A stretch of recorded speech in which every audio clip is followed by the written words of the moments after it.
Evening, everybody. Welcome to the Ghostly Archives. I am your host, Melissa Dawn. On today's episode, I did a live stream on serial killers and the hauntings, so I go into that element. It's fascinating. I appeared on another show talking about serial killers, and it came out of the fact that I realized when I moved to United States, I lived in the area that Ted Bundy had done his dirty deeds, so I started to look at that. So this is going to be a cool show for you. I hope you enjoy it.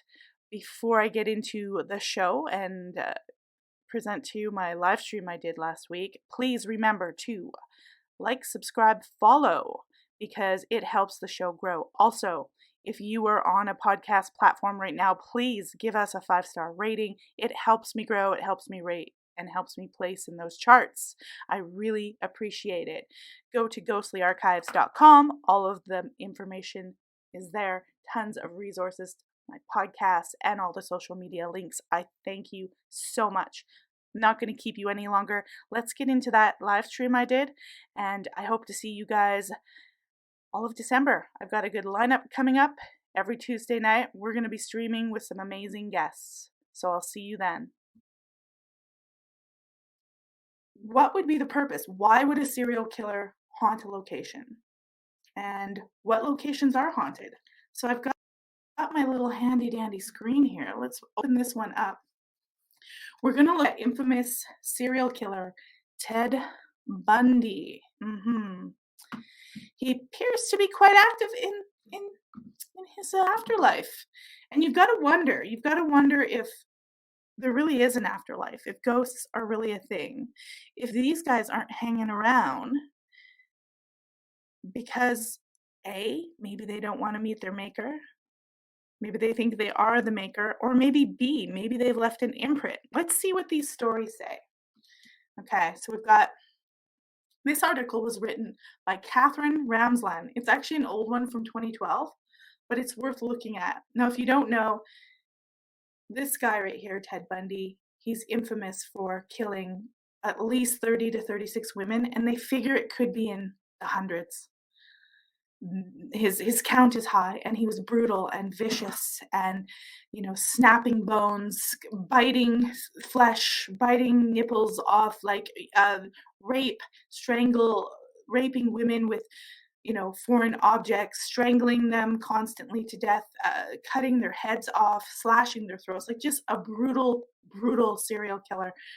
And he's very famous for being handsome and articulate, and I thought he was suave and educated. It was really hard to kind of suss him out because he didn't look like a villain. But once you got to see a lot of videos and know Ted Bundy, there is no doubt this guy is a psychopath.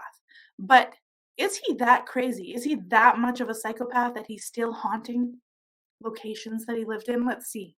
Let's see what Psychology Today has to say.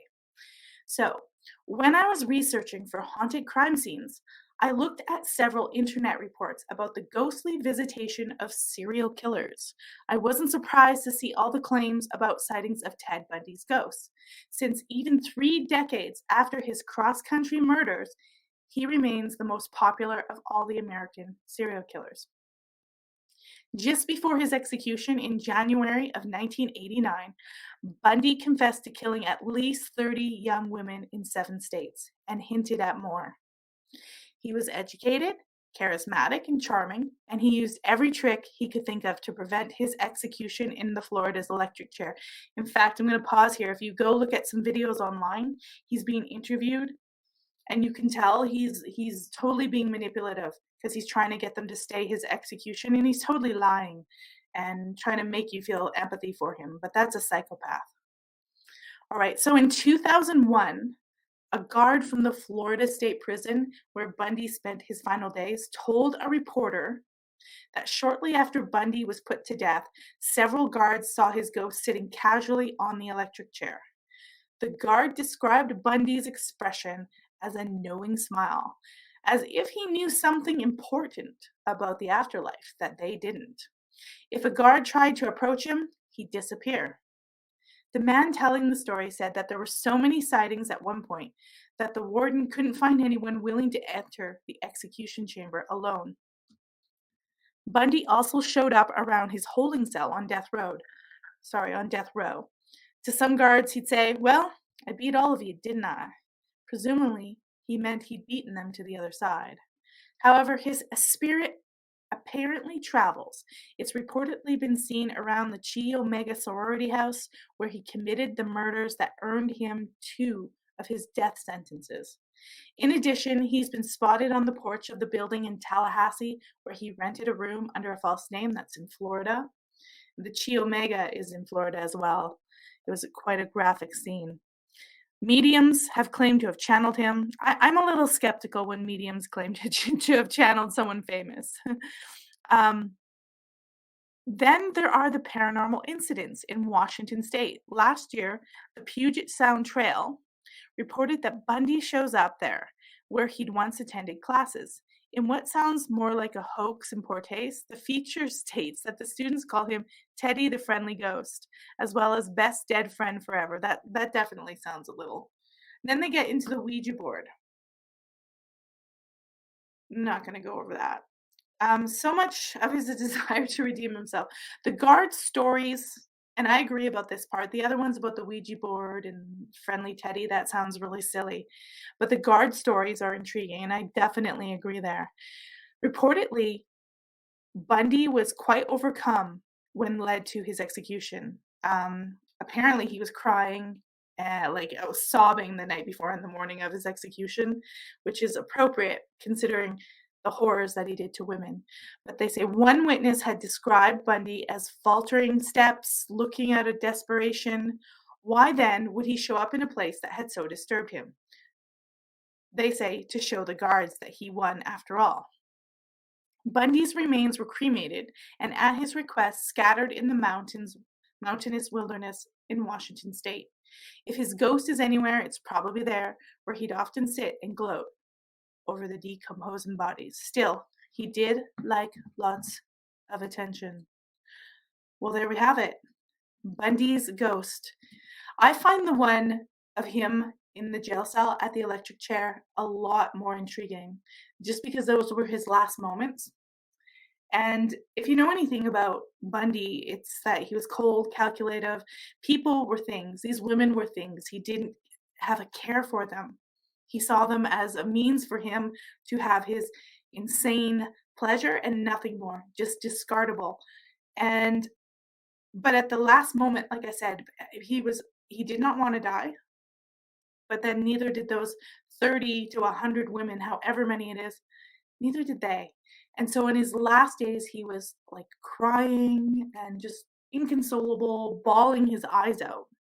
And I think that intensity, if there's anything there, there would be an imprint of that intense emotion and that intense thought, because he was often seen gloating and he was very gloaty. He thought he could fool the law. He thought he was going to get away with everything.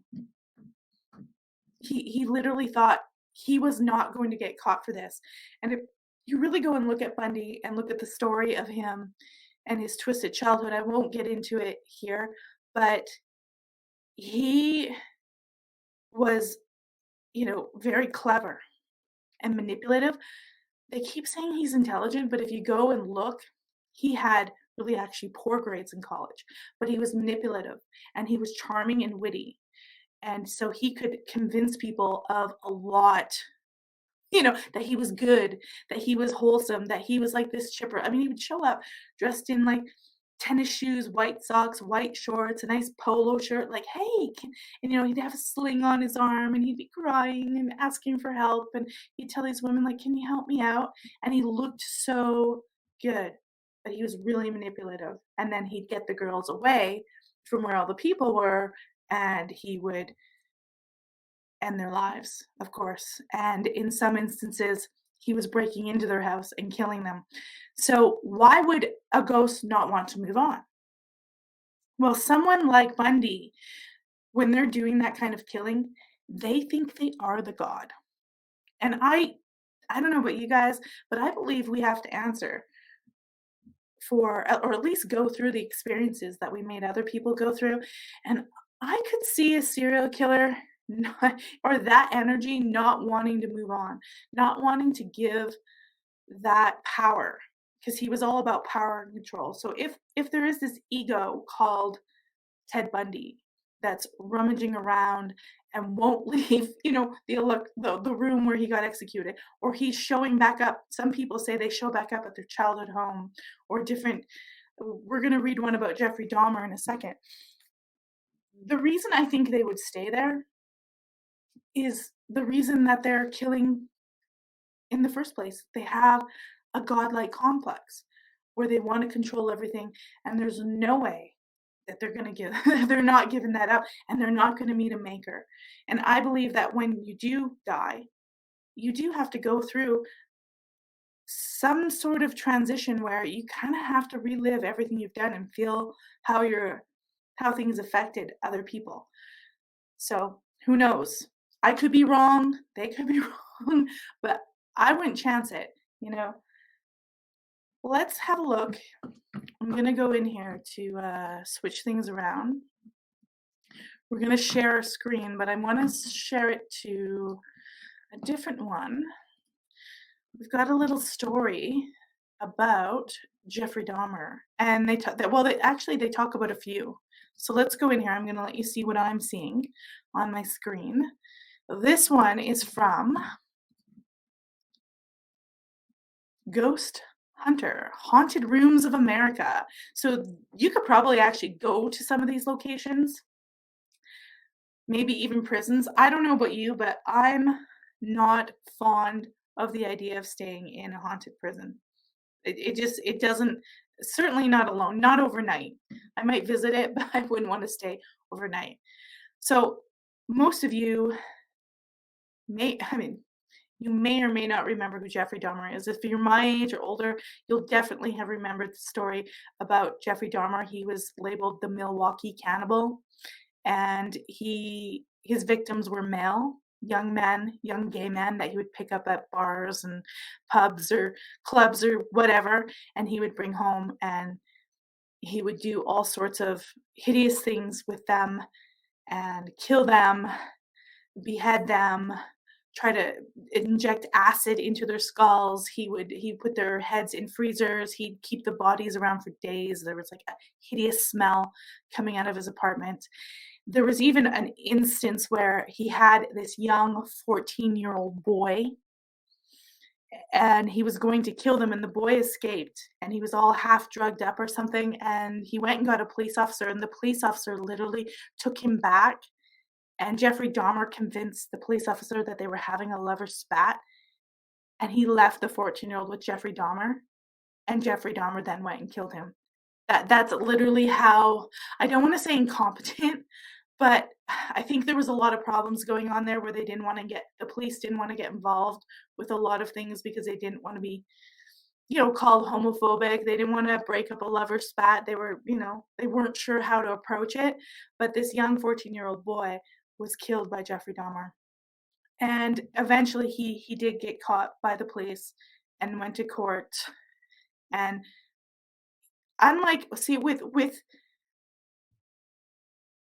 with Jeffrey Dahmer, he doesn't get the death sentence. He gets life in prison, and he was eventually murdered in prison. Someone just couldn't take him anymore. These guys are creepy, right? Like, they have this total creep factor about him. You got to remember that. They're totally eerie and bizarre, and like, just to look at them, it's amazing that more people don't clue in when they're dealing with these people. But I think there's some switch. Like, they can play fake for a while to lure you in and then switch it on. But Jeffrey Dahmer didn't die in the executioner chamber, in the electric chamber. He went to jail for life, and he was murdered in prison. And apparently his ghost shows up. So let's read on. Jeffrey Dahmer, the man whose name alone sends a chill down the spines of even the most hardened true crime aficionados. This notorious serial killer, who took the lives of 17 young men, and he also dabbled in cannibalism and necrophilia, as did Ted Bundy. Now it seems even his ghost refuses to rest in peace. So there's several locations where Jeffrey Dahmer is said to haunt. haunting the Dahmer family home. So one place is his house that he lived in as a child. Our spectral soiree kicks off in the picturesque town of Akron, Ohio, where Dahmer's childhood home still stands. It is here in 1978 that he committed his first murder. He bludgeoned a hitchhiker, Stephen Hicks, to death. Some believe Hicks' spirit remains trapped in the house, haunting the Dahmer family to this day. Neighbors have reported eerie occurrences such as chilling cold spots, disembodied whispers, and ghastly shadows flitting across the windows. Coincidence? Or could it be the restless spirit of Stephen Hicks? Still searching for justice from beyond the grave. I'll leave that to your overactive imaginations. Now we have a location called that was, some of these stories, I'm probably going to have to go after this stream and do something super, super positive, because the Ambassador Hotel, he actually killed someone in a hotel. The Ambassador Hotel in Milwaukee, this is Dahmer's second victim.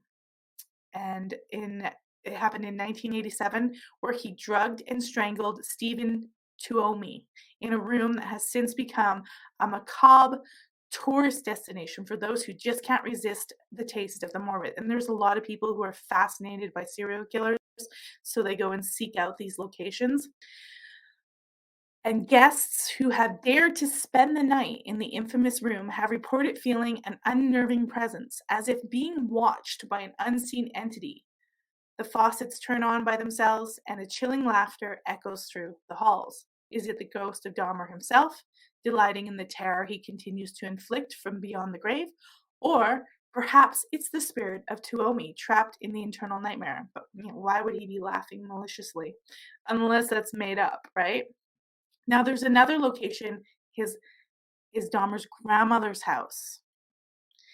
He continued his killing spree there in Milwaukee, and he killed 2 more victims. And my guess is he was living there, probably down and out. He was never successful. Of course, Dahmer was very antisocial all his life, really awkward kid, awkward teenager. And his grandmother had suspected that he might have been gay. But I think she was deaf, maybe half blind, and she had no idea that he had brought one of his victims in there and dispatched of him. So visitors, it's interesting that his grandmother's house has visitors, but it does. That's really interesting. So visitors claim to have heard blood-curdling screams and seen ghostly figures in the windows. Some even report being physically pushed or touched by invisible hands. Could it be Dahmer's victims seeking solace in the afterlife by haunting the place of their demise? Or is it just the wind playing tricks on our feeble minds? Well, the article's going to let us be the judge, but how many? Yeah, he killed 2 people here, and he stored them in the basement. I don't know how his grandmother, her sense of smell must have been going too, because I don't know how you couldn't smell that. A lot of times he would, douse the bodies in acid and sort of mulch them all up, and then, get rid of the stuff down the toilet and throw the bones in the trash for garbage day. Like literally, they're just using people like this crazy, weird. I don't know. I think Dahmer might have been into the occult in a really twisted way. But now his main killing grounds, 924 North 25th Street. This is where he did a lot of his handiwork, if you want to put it that way. This was where he had the seclusion. This is his apartment that he had. I believe he was working at a chocolate factory at the time. I think so. It wasn't easy to employ, I'm sure. So now we're at his apartment. He brutally murdered and dismembered 12 victims in this apartment. So this was where the mecca of his activities happened. Fortunately, this apartment building was demolished in 1992. You cannot go to the actual apartment, but apparently, even through the demolition, the ghost still lingers on. It's an empty lot, but that doesn't stop the curious from venturing there. Some visitors have reported hearing screams, sobs, and even sounds of chains rattling. Others have seen spectral figures materialize only to vanish moments later. Perhaps the spirits of Dahmer's victims still roam this unhallowed ground, seeking solace in the company of the living, or maybe it's just the echoes of a dark, twisted past playing on our fears. Now you're thinking, the building's not there. What's going on? How could that happen? I did a show earlier, probably a few weeks ago, about a boy who haunted a bridge in the city of Calgary. So it's very possible that locations cannot exist. You can switch the bridges out because they put a new bridge and that energy is still stuck there. It happens quite often, quite more often than we would think. So it's really possible that this is true, that they are indeed haunting this empty lot. I honestly, I think demolishing that apartment building was a good one. So let's go on to the Columbia Correctional Institution where Jeffrey Dahmer was held in prison. So it's the last location that is supposed to be haunted by serial killer Jeffrey Dahmer. It's the Columbia Correctional Institution in Wisconsin, where Dahmer met his untimely, overdue end at the hands of a fellow inmate. Christopher Scarver was the one who killed Dahmer in 1994. So some believe his sinister influence remains palpable within the prison. Inmates and staff have reported feeling an oppressive energy in the cell where Dahmer spent his final days. Some claim to have seen a hulking, shadowy figure lurking in the corners, while others hear the eerie sound of laughter and chains. Could it be that Dahmer's spirit, forever bound by his heinous crimes, continues to haunt the living as a dark reminder of his monstrous deed? Or is it merely the result of an overactive imagination fueled by our fascination? All right. Well, I'll say this. We've talked about Dahmer here. And I'm going to say this. We're going to put this screen down and we'll have a conversation. Prisons, it would be really hard to determine if it was Jeffrey Dahmer or not, because prisons are notoriously filled with negative energy and people who, they're criminals. And a lot of them are seriously violent criminals. Maybe some of them aren't, but you're going to get all sorts of crazy in prison. So whether Jeffrey Dahmer or not is haunting that, it could be a multitude of people in that prison. He also met his end there. He was beaten to death. I think it was with like a lead pipe or a metal pipe. He was beaten to death by another inmate. And so that kind of stuff happens where people are tortured. It's a place of horrible pain where people who have criminal minds and are really sick are all shoved in together. So it would be really, really hard to determine indeed who is really haunting that. And wow, like I said, I've never had the inclination to want to stay in a haunted prison overnight. Like you can get those, like, let's go to Alcatraz. If somebody offered me to stay overnight, I would be like, maybe a quick visit during the day with a whole group, but I would not stay in a prison. And I wouldn't also want to stay in a mental hospital, like an old mental hospital. No, too negative, too bad. I know I'm going to have people on here who think, Melissa, you're crazy. This is too superstitious, but I do believe something could like follow you home or attach to you, or better safe than sorry. No mental institutions, no prisons overnight in some crazy extensive stay. Too negative, too horrible, especially mental institutions from the past. Okay. Now remember, if you're listening or watching, I know I didn't advertise, I just did this last moment. If you're on my YouTube channel, please subscribe. Remember to share this. Follow me on X, ghostlyarchives.com. That is the website. You can go there. That's where you'll see all of the archives of podcasts I've done in the past. You'll see the blog. You'll see all the episodes that are on audio podcast. And there'll be all the links to all the different channels where I'm streaming this to. It streams to, of course, again, Facebook X, and YouTube. I haven't got Rumble sorted out. I want to kind of do Rumble because YouTube, they can be a little catchy, but I'm trying not to be very political here so I don't get my ass booted off of YouTube. But remember, please like, subscribe, and share the content. That helps us grow.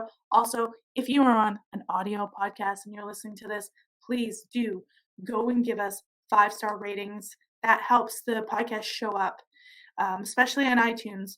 They sort of do like a top 10 list that will help us show up there in the categories that this, I believe it's history. There's a few categories that we're under, so you'll help me show up there. So we've gone over negative energy, too scared to move on. Some of these guys, they're too scared to move on.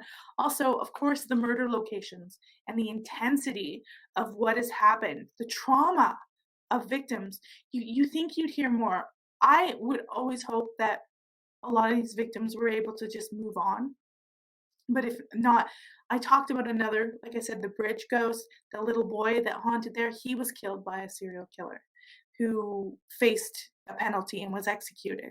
And his relatives are aware of this ghost story about him, that his relatives that still lived, and they was like, let's move on. Let's give poor little Donnie the peace. If there's a medium there, let them move on. So if there is any of the victims at any of these locations, please, if you're a psychic and you're there, tell them to move on.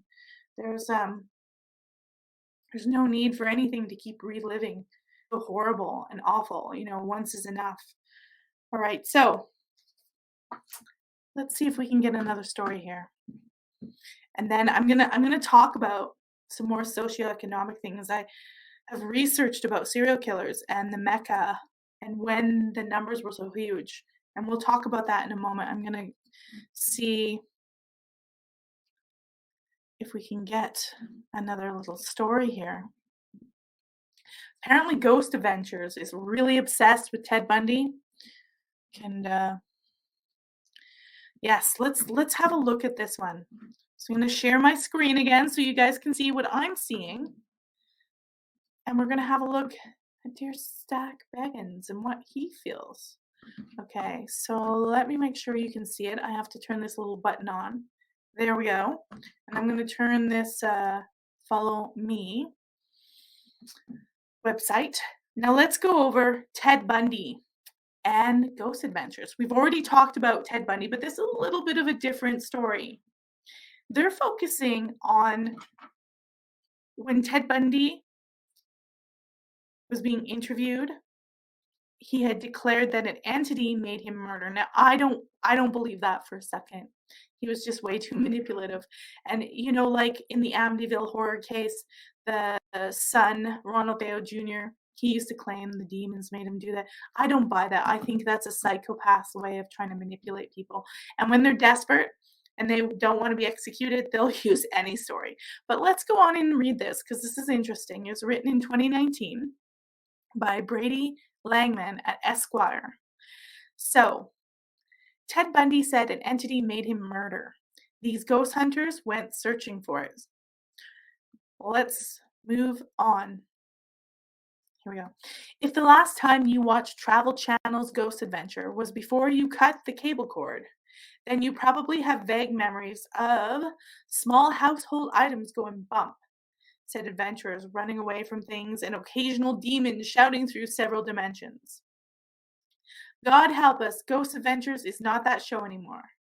Most recently, Zach Bagans and his crew filmed a 4-episode miniseries airing this October called Ghost Adventures Serial Killer Spirits, where they track down the specters of H.H. Holmes, John Gacy, Jake Bird, and Ted Bundy.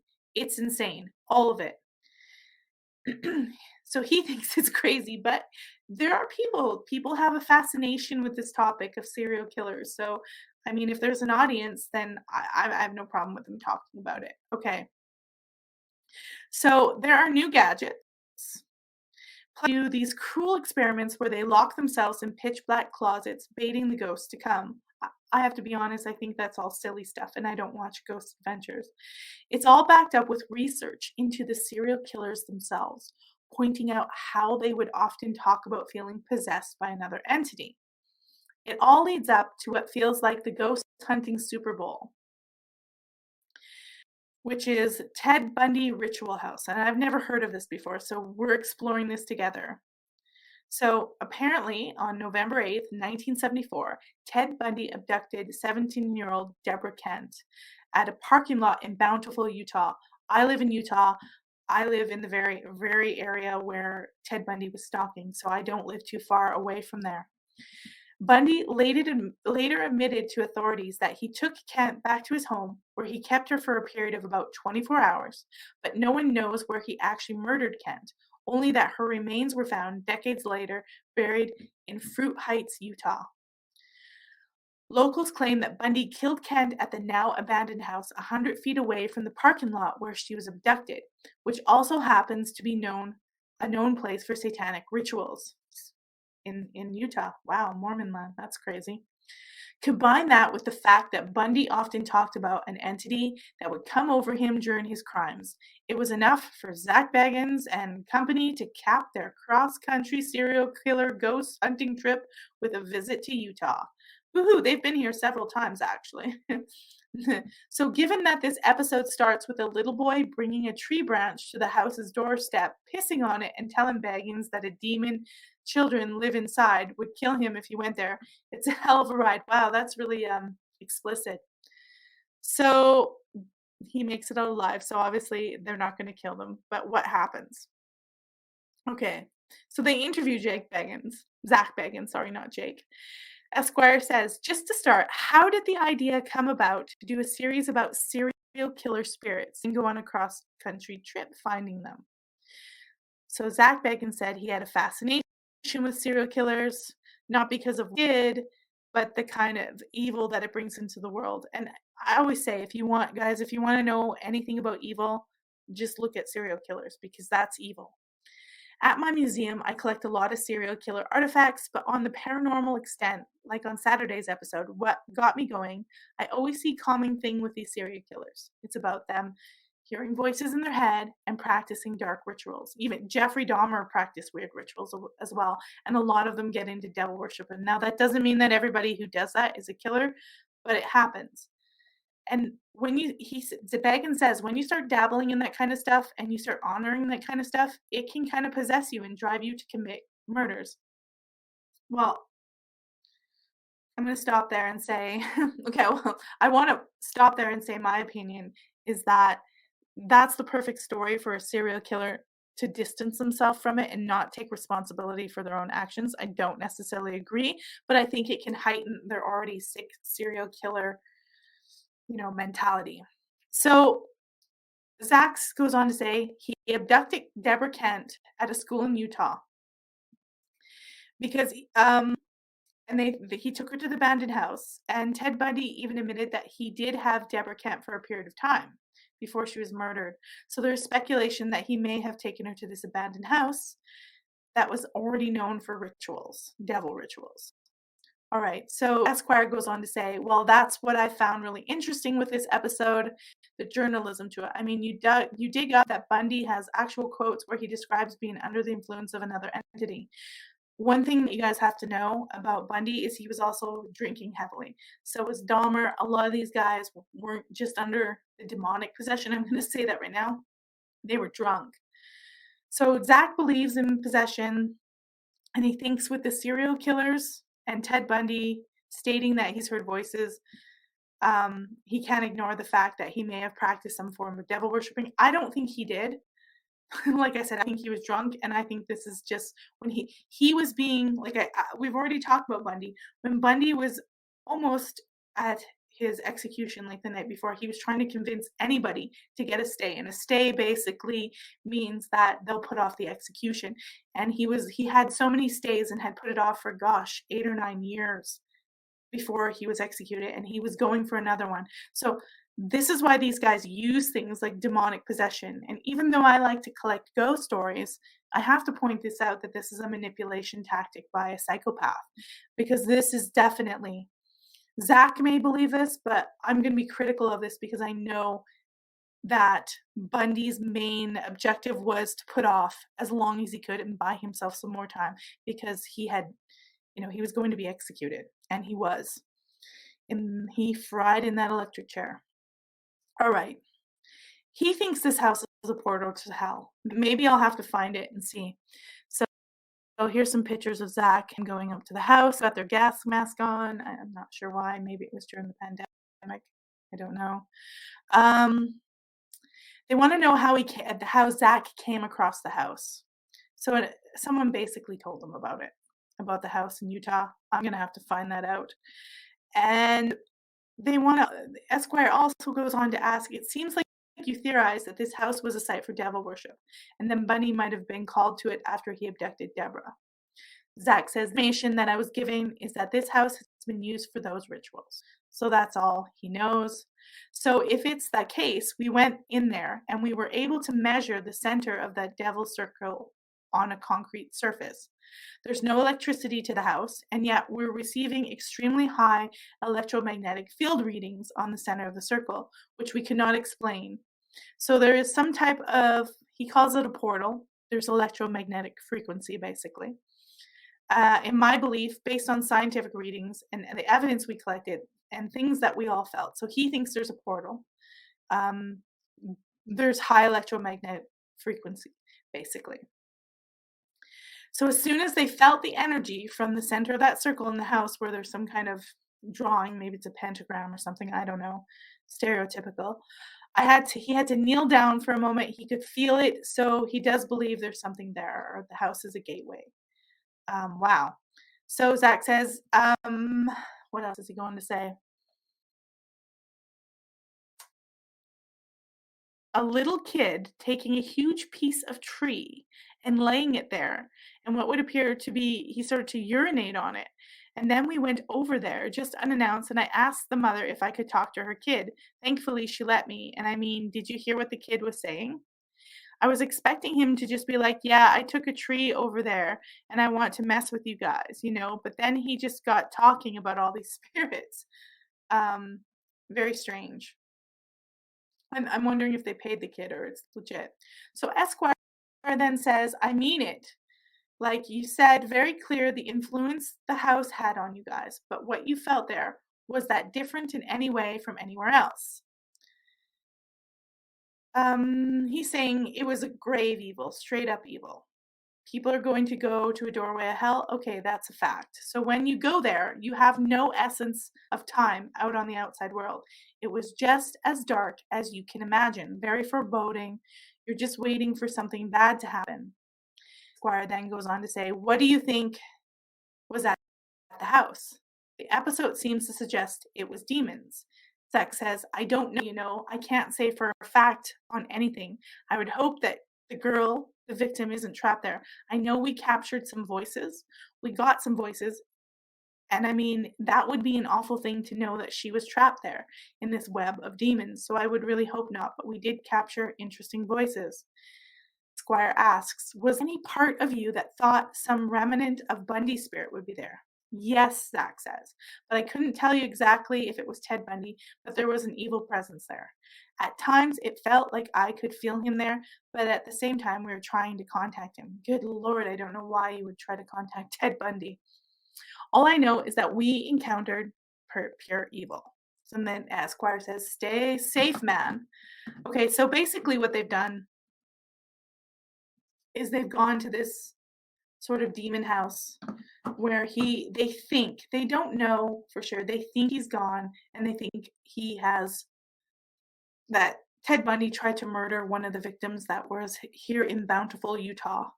And they don't know that for a fact. So there's a lot of myth being created about this. And I love folklore, and I collect folklore. I have books.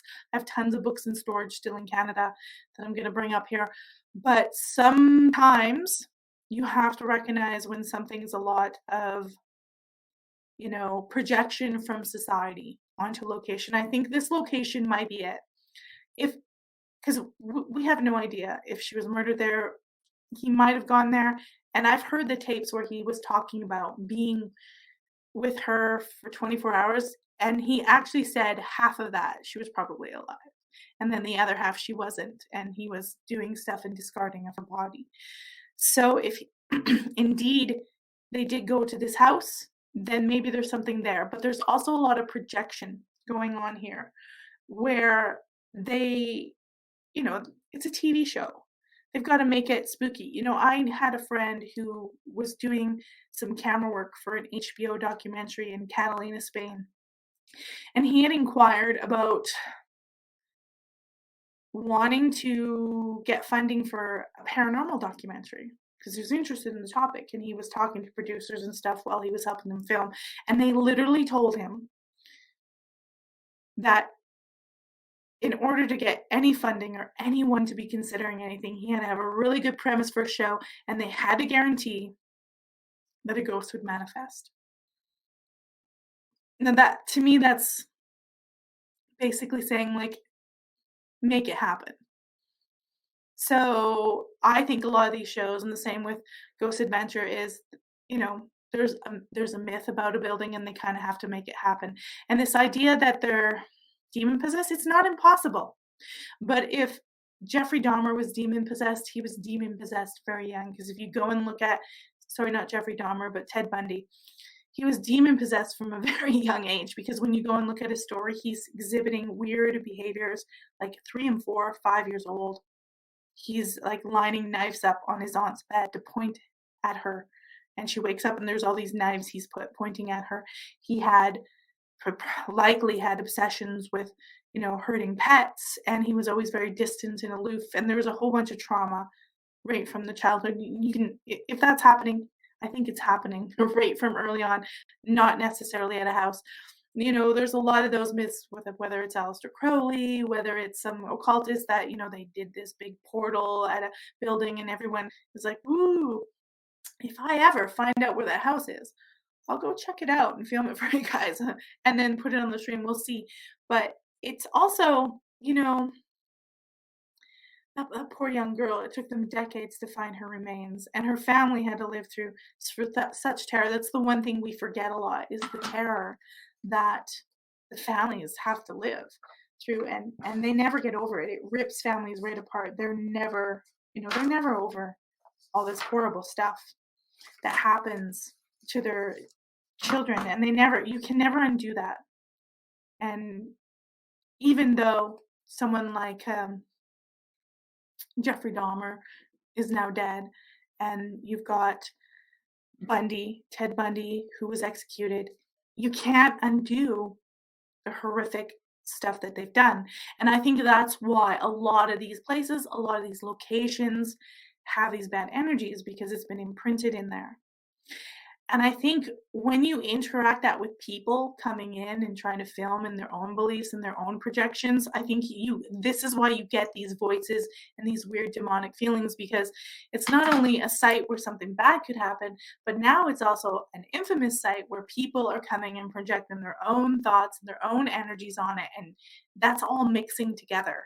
And I think anyone who goes there, I think that's why people get different experiences, because you've got the energy that's there and the energy that you're bringing to it.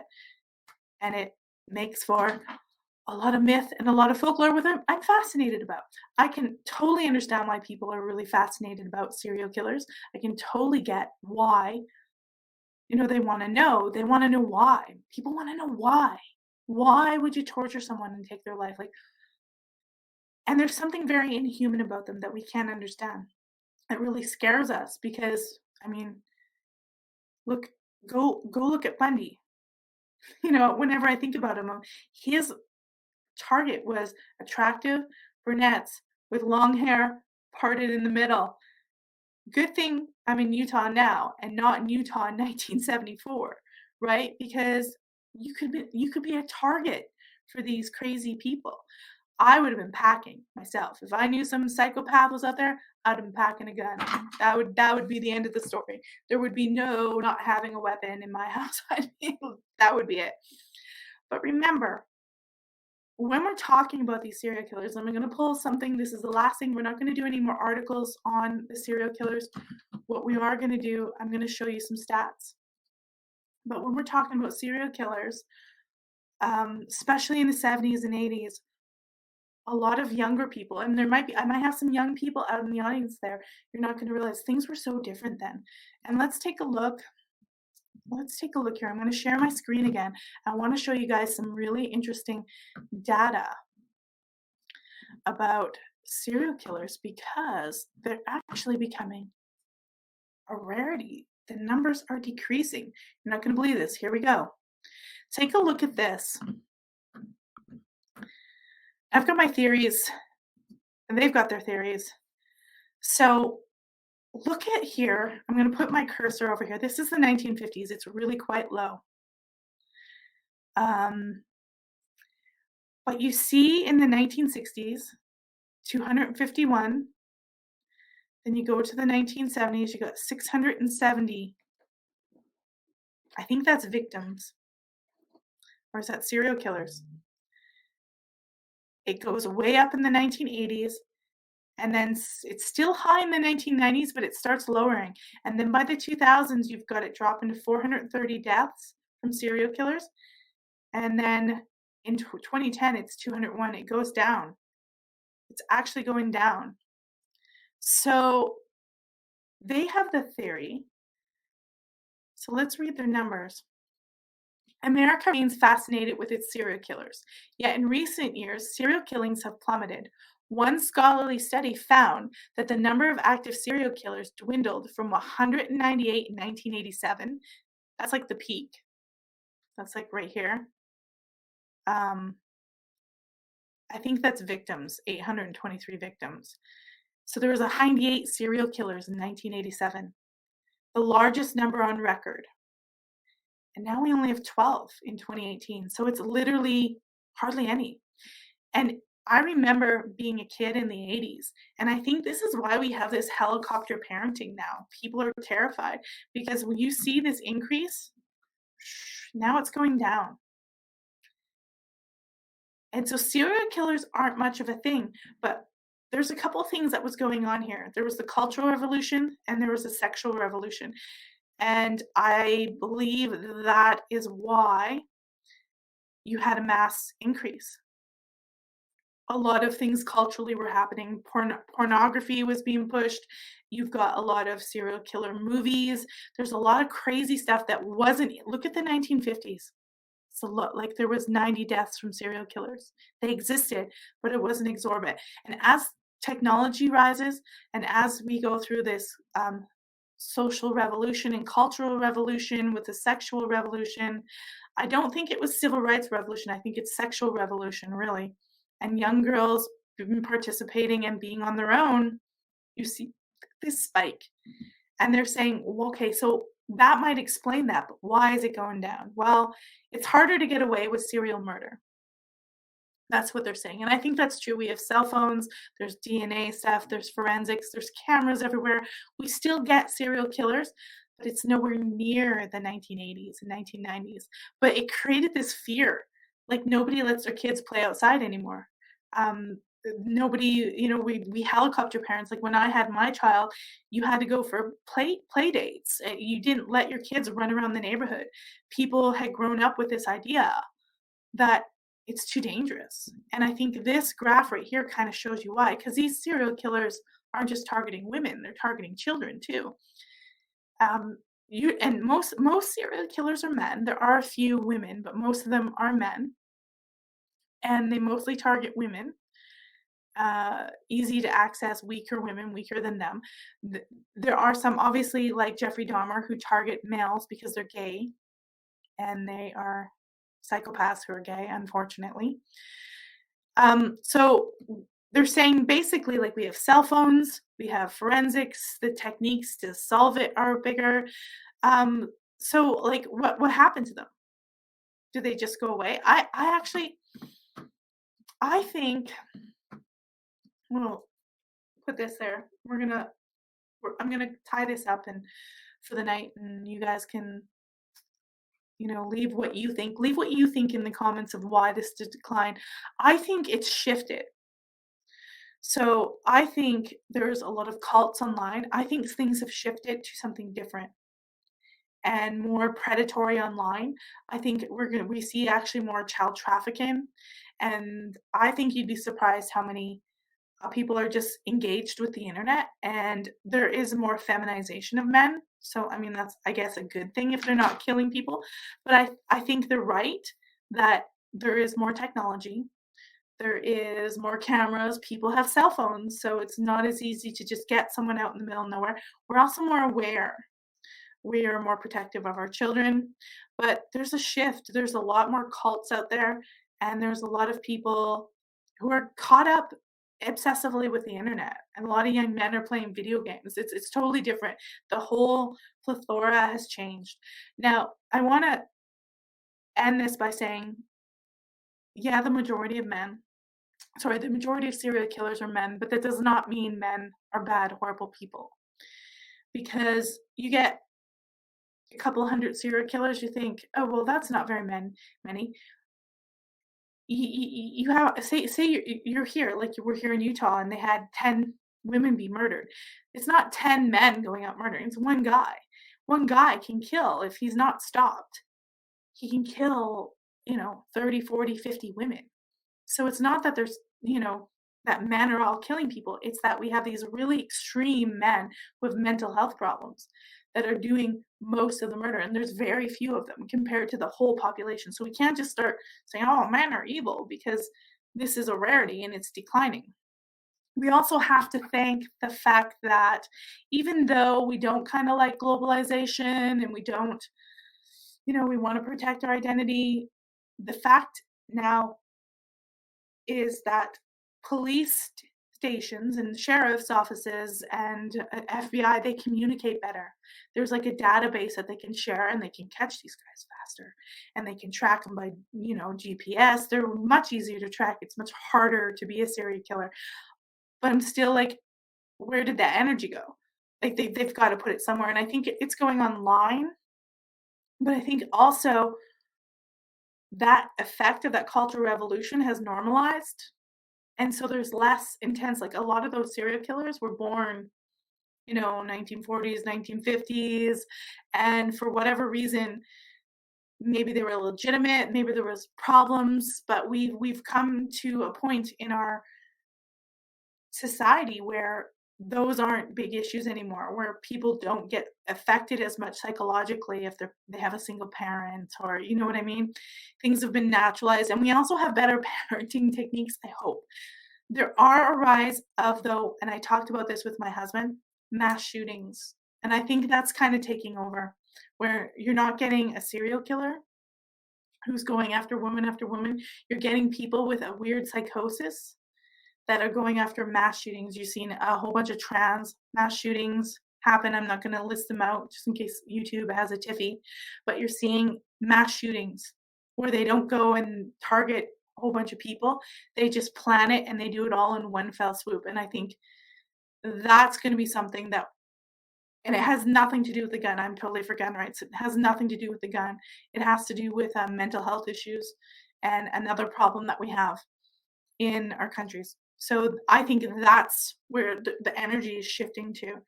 And I wouldn't be surprised if you see more women, trans women, trans men, people like that taking up that helm, because they're like, they see themselves as fringe and they have mental health problems. So those are some interesting locations. Pretty sure you can't go see the execution chamber where Ted Bundy was, and I'm pretty sure you can't just walk into Ted Bundy's grandma's house, but I'm sure you can go and drive by and check out those locations. If you ever do, please be respectful of people around that area, and don't harass people because of your curiosity. There are probably people who still live in a lot of these locations. But fortunately, in the case of Jeffrey Dahmer, that apartment is no longer standing.